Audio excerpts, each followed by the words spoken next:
ပရိသတ်များအားလုံးပဲမင်္ဂလာပါရှင်ပရိသတ်များကိုကျမတို့ရဲ့ဖူးမြတ် channel ကနေပြန်လည်ကြိုဆိုလိုက်ပါတယ်ဒီ channel ကတော့ပရိသတ်များအတွက်ဇာတ်လမ်းကောင်းတွေကိုအမြဲတမ်းတင်ဆက်ပေးနေတဲ့ channel တစ်ခုပဲဖြစ်ပါတယ်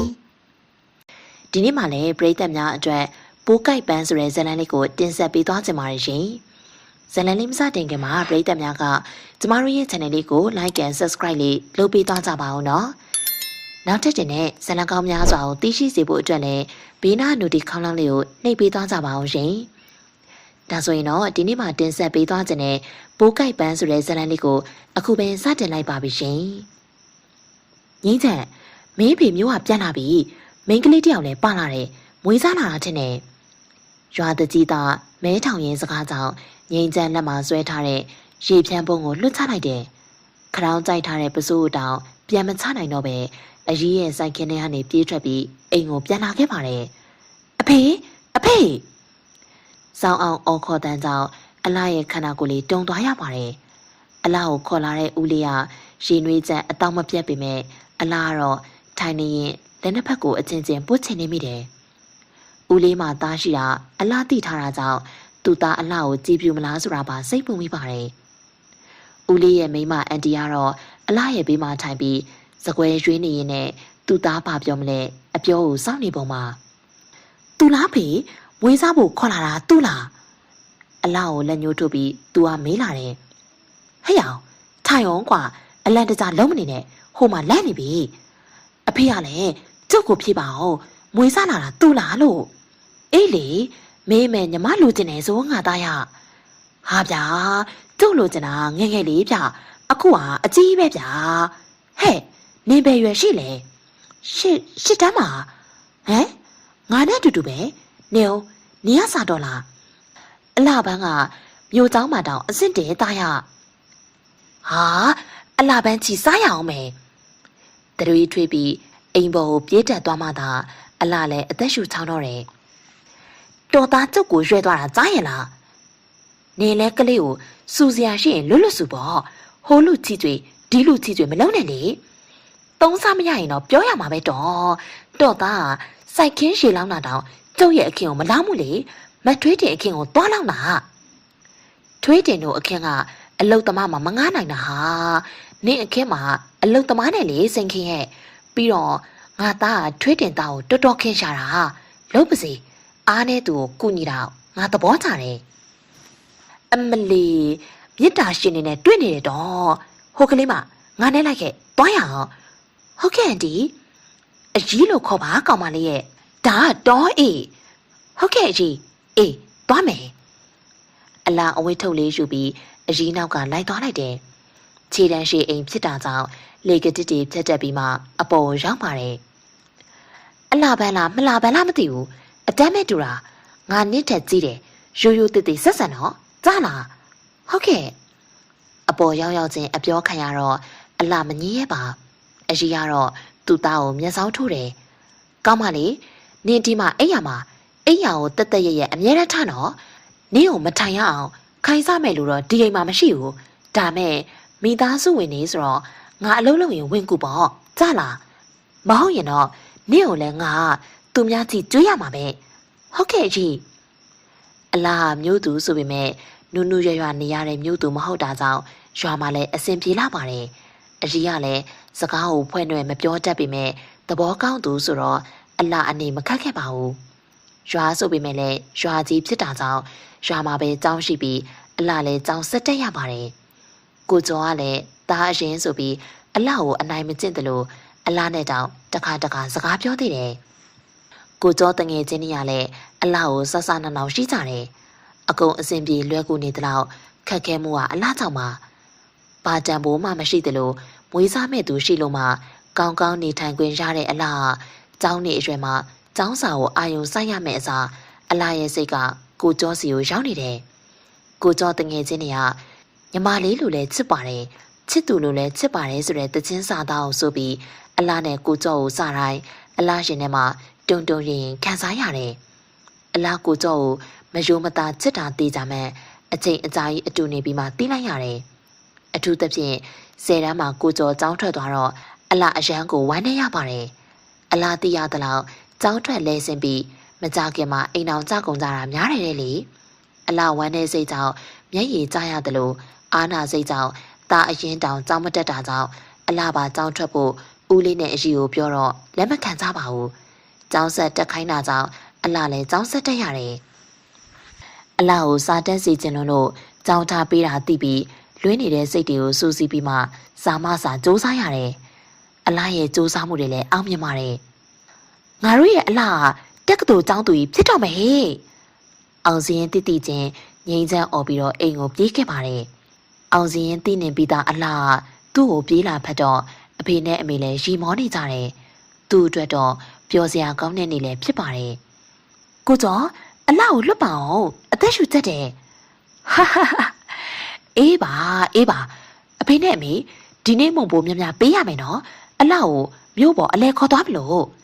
ပေးမှာပေါ့အပြန်တော့မိုးမချုပ်ကြနဲ့နော်ဟုတ်ကဲ့ပါအဖေနဲ့အမေရဲ့အမေအလှကတော့တယ်နော်အမေနောက်ဆိုရင်အလှကိုဘသူကြီးမှမကြွေးနဲ့တော့အေးနင်းကိုပဲအလှရဲ့ကြီးကိုကြွေးရမှာဟာစားဆိုလဲစားမယ်ဗျာပေးပတ်စံငိမ့်ချမ်းအတင်းပတ်စံတောင်းတော့အဖေနဲ့အမေကပတ်စံပေးတယ်ငိမ့်ချမ်းအလှကိုခေါ်ပြီးတကြီးသားကိုသူရစီကဆိုင်ကယ်သွားငှားလိုက်တယ်ငိမ့်ချမ်းကိုပိုင်ဆိုင်ကယ်ဝယ်ဖို့စီစဉ်ထားပေမဲ့လည်းကိုသူရကနောက်တစ်ပတ်မှလိုက်ကြည့်ပေးမယ်လို့ပြောထားပါတယ်ရင်းနှီးနေတဲ့ကိုသူရကဆိုင်ကယ်မရခင်သူ့ရဲ့ဆိုင်ကယ်ကိုသွားငှားတော့လွယ်လွယ်ကူကူငှားပေးလိုက်တယ်အလှကိုဆိုင်ကယ်နောက်မှာတင်ပြီးမောင်းရတာငိမ့်ချမ်းရင်ခုန်ရပါတယ်ထိန်မရတော့တာကြောင့်ငိမ့်ချမ်းရွာထိပ်မှာဆိုင်ကယ်ကိုထိုးရက်လိုက်တယ်ကိုကျော်ဘာလို့ဆိုင်ကယ်ကိုရက်လိုက်တာလဲကျော်ငိမ့်ချမ်းဆိုတဲ့နာမည်တွေကငိမ့်ချမ်းကိုသာလူတိုင်းခေါ်ပေမဲ့အလှတော့ကိုကျော်လို့သာခေါ်တတ်ပါတယ်ပြောစရာရှိလို့ဆိုင်ကယ်ပေါ်ကဆင်းမအောင်အလှကိုကျော်ဆင်းဆိုတော့အလှလည်းဆိုင်ကယ်ပေါ်ကဆင်းလိုက်တယ်ကိုကျော်နဲ့ခင်မင်ရှင်နှီးပေမဲ့အခုလိုဆိုင်ကယ်အတူစီးဘူးတာရောနှစ်ယောက်အတူအိမ်ကထွက်ပြီးအဝေးကိုသွားဘူးတာရောအခုမှပထမဆုံးဖြစ်တာကြောင့်အလှလည်းရင်ခုန်နေရပါတယ်နေအရန်လာတယ်အလှကိုကျော်ရဲ့စကားကြောင့်အလှပို့ပြီးရင်ခုန်သွားရတယ်ငါနေ့ကိုချစ်တယ်အလှရှင်မတင်ထားတဲ့စကားတွေကိုကြားနေရတော့အလှခြေတွေလက်တွေပါတုံလာရပါတယ်ကိုကျော်ကအလှရဲ့ပကုံးကိုလက်နဲ့လာဆုပ်ကင်လိုက်တယ်နင်ငါ့ကိုစဉ်းစားပေးနိုင်မလားငါကပညာမတက်လို့နင်နဲ့မတန်တာသိပေမဲ့ငါနေ့ကိုတကယ်ချစ်တာပါနင်သဘောတူရင်နင်ကြောင်းပြီးတဲ့အခါငါအဖေနဲ့အမေကိုပြောပြီးလက်ထပ်ပါမယ်အလားပြောချင်ပေမဲ့စကားအပြင်ကိုထွက်မလာပါအလားမျက်စိမိတ်ပြီးအာမွေပြီးပြောချလိုက်တယ်အလားအပြူမဟုတ်ဘူးကိုကျော်အလားပြောပြီးတာနဲ့ကိုကျော်ကိုမျက်နှာလွှဲလိုက်တယ်အလားရဲ့လက်မောက်တက်ကကိုကျော်ရဲ့လက်တွေအားလျော့သွားပြီးဖယ်ကျသွားတော့အလားမျက်ရည်ကျမိပါတယ်ဦးလေးနဲ့အရှိလဲဒီကိစ္စကိုသိပါတယ်အလားပိုးခိုက်ပန်းမှာကိုကျော်အလားကလေးဘဝကလေးကလိန်အမျက်ထုတ်ခံခဲ့ရတဲ့ကလေးပါအလားငါရက်မှာအလားတို့အိမ်ပေးကဦးလေးရလေတော်ပါတော့အလားရဲ့ကိုကျော်ကစက်မပြောခိုင်းမဲ့အလားကိုရင်ခွင်နဲ့ဆွဲသွင်းလိုက်တယ်အလားလည်းကိုကျော်ရင်ခွင်ထဲမှာမျက်ရည်တွေကျမိပါတယ်အလားလည်းကိုကျော်ကိုချစ်မိခဲ့တာပါမတန်တာအလားပိုးခိုက်ပန်းမလို့ပါကိုကျော်ပညာမတက်လို့မဟုတ်ပါဘူးအလားရဲ့ငါသားနဲ့ငါသမီးကတကယ်ကိုလိုက်ဖက်တယ်မိဘတွေရဲ့စကားကြောင့်ကိုကျော်နဲ့အလားတယောက်ကိုတယောက်ကြည့်ပြီးပြုံးမိကြတယ်သူတို့ဆန္ဒအရာဆိုရင်အလားကိုတက္ကသိုလ်မှာကျောင်းတက်စေချင်တယ်ဒါမဲ့အလားမတက်တော့ပါငွေမဖြုံးတော့ပဲအဝေးတင်မဲ့ရှောက်တယ်လေရွာတွေကအခမဲ့စားကြဝိုင်းမှာလည်းဂိုင်းဆီယာမလေးအဖြစ်ဝင်ကူပေးဖြစ်ပါတယ်အခုဆိုကိုကျော်နဲ့လည်းမိဘတွေသဘောတူညီမှုအရလက်ထပ်လိုက်ကြပြီရွာမင်္ဂလာဆောင်နဲ့တော့အကြီးကျယ်ဆုံးဖြစ်အောင်အဖေနဲ့အမေကစီစဉ်ပေးပါတယ်ပြောစရာအတိဖြစ်တဲ့အလားရဲ့ဘဝမှာရင်ကုန်စရာအတိဖြစ်တာကတော့မင်္ဂလာဦးညပဲဖြစ်ပါတယ်အလားကိုကျော်ကကွေလေးအိတ်နေတဲ့အလားရဲ့နောက်မှာဝင်အိပ်ပြီးခေါ်လိုက်ပါတယ်ပြောလေကိုကျော်ငါဟိုလေကိုကျော်ကအလားကိုအနောက်ကနေတိုင်းဖက်လိုက်တယ်အလားငိမ့်နေတော့ကိုကျော်ကပို့ပြီးတော့အတင်ရဲလာပါတယ်အလားစိတ်ဆိုးလိုက်ရင်ဟင်ကိုဒီလိုတွေလုံးမိလို့လေဟ လင်မယားချင်းမယ်လင်မယားဆိုတဲ့အလားရဲ့စကားကြောင့်ကိုကျော်လဲပို့ပြီးတော့နည်းနည်းရဲတင်းသွားတယ်အလားကိုချစ်လို့ငါတောင်းထွက်လိုက်တာငါအလားကိုချစ်မိတာအမေကိုပြောပြသေးတယ်အမေကတဆင်အလားကိုပြောပေးစီစင်တာလေငါအသက်မငယ်တော့ဘူးလေငါเจ้าနေနောက်ကြတာအလားသိတယ်မလားဟုတ်အမေကပြောတယ်အလားကိုလူကြီးတွေပြောရင်အလားလက်ခံမှာတဲ့ဒါမဲ့အလားကျေးဇူးကြောင့်လက်ခံတာပဲဖြစ်မှာတယ်လေ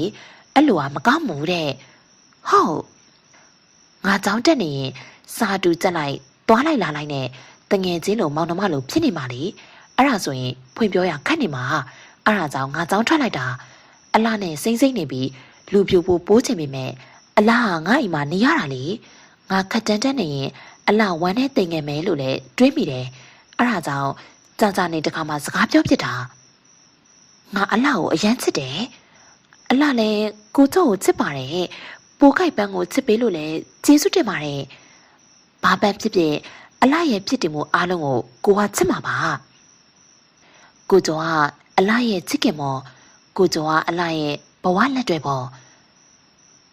ပြီးတော့ကိုကျော်ကပိုးကိုက်ပန်းအလှလေးရဲ့နှက်ခမ်းလေးကိုခက်ပြင်းပြင်းစုပ်ယူစားသုံးတဲ့ပြားပရုံးလေးတစ်ကောင်လည်းဖြစ်ပါတော့တယ်ပရိသတ်တွေအားလုံးအတွက်အခုတင်ဆက်ပေးခဲ့တာကတော့ပိုးကိုက်ပန်းဆိုတဲ့ဇာတ်လမ်းလေးပဲဖြစ်ပါတယ်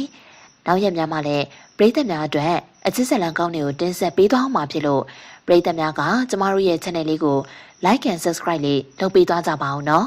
ဒီနေ့မှနားဆင်ပေးခဲ့ကြတဲ့ပရိသတ်များအားလုံးကိုကျေးဇူးအထူးပဲတင်ရှိပါတယ်အားလုံးပဲကောင်းသောနေ့လေးဖြစ်ကြပါစေရှင်